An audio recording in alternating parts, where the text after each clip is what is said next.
Brought to you by Sensodyne K। गंदी चिलचिलाती गर्मी, धूप, घंटों इस मौसम में बाहर रहने के बाद पसीने से एकदम लथपथ आप घर पहुंचते हैं और घर में घुसते ही सबसे पहला काम आपने क्या किया? एसी या फिर कूलर चालू किया और पसीने सुखाने के लिए उसके सामने खड़े हो गए। फिर फ्रिज खोला और ठंडा ठंडा पानी गटक लिया। वाह, बड़ा सुकून मिला। पर अगले ही दिन आपका गला खराब हो गया, तबीयत नासाज हो गई, बुखार आ गया। हर साल गर्मी में कम से कम एक बार तो ऐसा होता ही है।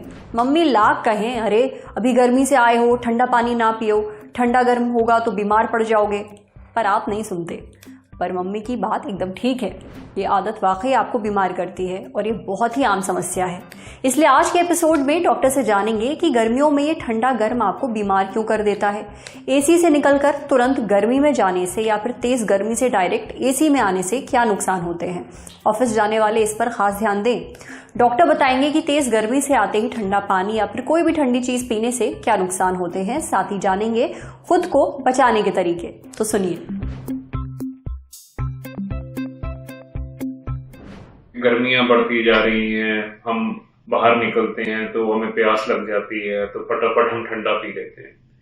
ठंडा तो पी लेते हैं, उससे हमारी प्यास तो बुझ जाती है, बट हमें क्या मिल जाता है? हमें कुछ गले में खिचखिच शुरू हो जाती है, गला दर्द शुरू हो जाता है, नजला जुकाम शुरू हो जाता है। जल्दी हम कहते हैं हमें गर्म सर्द लग गया। कभी कभी हम बाहर एकदम गर्मी से आते हैं, एसी ऑन कर लेते हैं, फिर हम देखते हैं कि रात में थोड़ा सुरसुरी सी होने लग जाती है, गला में खिचखिच होनी शुरू हो जाती है। तो ये सारे सिम्टम्स जनरली गर्म सर्द को कहते हैं कि हम गर्म सर्द हो गए। हमें जनरली गले में दिक्कत होनी शुरू हो जाती है, नजला जुकाम हो जाता है, नाक बंद हो जाता है। जिन लोगों को थोड़ा सा दमे की दिक्कत होती है उनको सांस फूलने में दिक्कत हो जाती है, आंखों में जलन शुरू हो जाती है, कानों में झंझनाहट सी शुरू हो जाती है। ये सारे सिम्टम्स गर्म सर्द में देखे जाते हैं। क्यों होता है? कभी हमने ठंडा पानी पी लिया गर्मी से आके, या कभी हमने सीधा एसी में बैठ गए, चिल कर दिया काफी। तो इन चीजों को हम देखते हैं कि पेशेंट्स ज्यादातर ये दिक्कतें हो जाती हैं। हमारे जो सर्दियों में जो ब्लड वेसल्स होते हैं, ब्लड वेसल्स में वो गर्मी को रिटेन कर लेते हैं, और जब गर्मियां होती हैं तो हीट को छोड़ते हैं। तो इस वजह से हमारे शरीर को भी थोड़ा समय लगता है एक जगह में अपने आप को ढालने में। तभी एकदम जो टेम्परेचर चेंज होता है उस वजह से ही हम देखते हैं कि मरीज ज्यादातर परेशान होते हैं।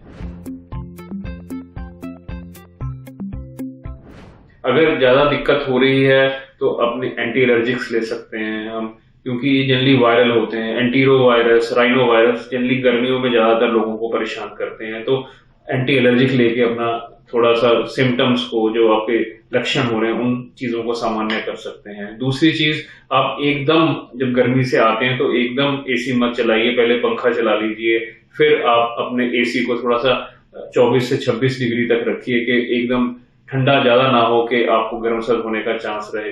तीसरी चीज, जो लोग आपको दवाई लेते हैं, सांस की दवाइयां जिनको चल रही हैं, उनको लग रहा है अगर ये चीजें हो रही हैं तो आप अपनी नियमित रूप से अपनी दवाइयां लीजिए। चौथी चीज, जिन लोगों को सांस में दिक्कत रहती है, या हार्ट की दिक्कत रहती है, या शुगर की दिक्कत रहती है, वो नियमित रूप से अपने फ्लू के वैक्सीन लगवाते रहें। जो वायरल इन्फेक्शन से बचे रहेंगे तो ये चीजें थोड़ी सी कम होंगी। पांचवी चीज ये होता है कि जब भी बाहर से आए अपने हाथ जरूर धोए, अपना जब भी बाहर से खाएं कुछ अपना सैनिटाइजर का इस्तेमाल जरूर करें, और भीड़ भाड़ वाले इलाकों में जाएं तो अपना मास्क का इस्तेमाल कर सकते हैं। इस तरह हम अपनी आप को स्वस्थ रख सकते हैं, गर्म सर्द से बचा सकते हैं और इन गर्मियों का आनंद ले सकते हैं। ध्यान रखें कि जब भी आप गर्मी से आएं तुरंत एसी ना चलाएं, कूलर के सामने ना बैठें और फ्रिज का ठंडा पानी भी तुरंत ना पिएं। थोड़ा रुक जाएं, शरीर के तापमान को थोड़ा नॉर्मल होने दीजिए, फिर थोड़ी देर बाद ही कूलर या फिर एसी ऑन करिए। यही चीज आपको पानी के साथ भी करनी है। तेज धूप से आए हैं और बहुत तेज प्यास लग रही है तो पहले सादा पानी पीजिए। इससे आपको सर्द गर्म से जुड़ी दिक्कत नहीं होगी, जुकाम बुखार भी नहीं होगा और आपकी तबीयत सही रहेगी। अब बढ़ते हैं सेहत के अगले सेगमेंट की तरफ।